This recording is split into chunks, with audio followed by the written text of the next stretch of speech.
আপনি যদি একজন কন্টেন্ট ক্রিয়েটর হয়ে থাকেন, আপনি ফেসবুকের জন্য কিভাবে ভিডিও বানাবেন সেটা আজকে দেখাইতেছি।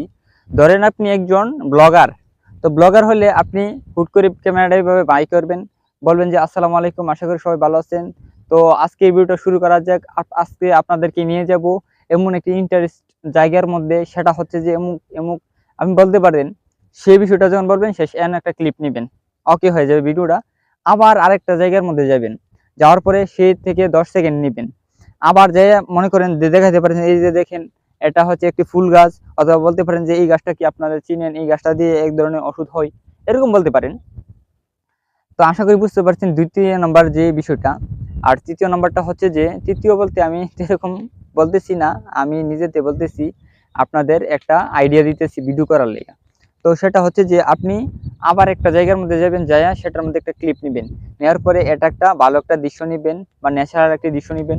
আবার আরেকটা জায়গা দিবেন, আপনি যে জায়গায় যাইতেছেন সেই জায়গার আরেকটা দৃশ্য নেবেন। এরকম ভাবে 10 সেকেন্ড, 15 সেকেন্ড, 20 সেকেন্ড, অথবা যার যে এরকম ভালো লাগে সেইভাবে নিবেন। নিয়ে আপনি সেই ভিডিওটা একসাথে ইনশর্ট অথবা ক্যাপকাট দিয়ে এডিট করবেন। যদি ক্যাপকাট অথবা ইনশর্ট যেটাই হোক না কেন সেটা দিয়ে আপনি এডিট করে কোয়ালিটিফুল ভাবে ভিডিও আপলোড করেন ফেসবুকের মধ্যে, আশা করি আপনার ব্লগ ভিডিও তাড়াতাড়ি ভাইরাল হবে।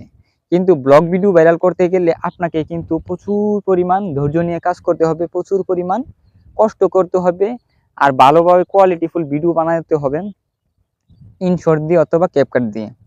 আপনাদেরকে বলবো যে ব্লগ ভিডিও কিন্তু সোজা এরকমভাবে আমার মতন ধরবেন, ধরে ভিডিও করবেন। এটা হচ্ছে ব্লগ ভিডিও। আর আপনি যদি অন্য ধরনের ভিডিও বানান তাহলে অবশ্যই আপনি গ্রিন স্ক্রিন নিয়ে ভিডিও বানাতে পারেন। যদি ঘরের ভিতরে ভিডিও বানান অথবা বাসার মধ্যে ভিডিও বানান তাহলে গ্রিন স্ক্রিন কিনবেন। অথবা যদি আমার মতন এরকমভাবে ন্যাচারাল ভিডিও বানাতে পারেন, এরকম দৃশ্য দেখাইবেন, ভিডিওতে মানুষের মনোযোগ কাড়বে, আপনার ভিডিও দেখবে, আপনাকে কিছু না শিখতে পারলে আপনার পিছনের যে ব্যাকগ্রাউন্ডটা সেটা দেখে কিছু একটা সে বুঝতে পারবে বা ভাল লাগার সিদ্ধান্ত, মানে যেরকম ভাবে চায়নি সেভাবেই আপনি একটা ভিডিও যখন ভাইরাল হবে আপনি বুঝতে পারবেন না কিভাবে ভিডিওটা ভাইরাল হয়েছে। তো আপনাকে বলবো ব্লগ ভিডিও বানাইলে এরকম ভাবে ভিডিও বানাবেন, আর ভালোভাবে ভিডিও বানাবেন।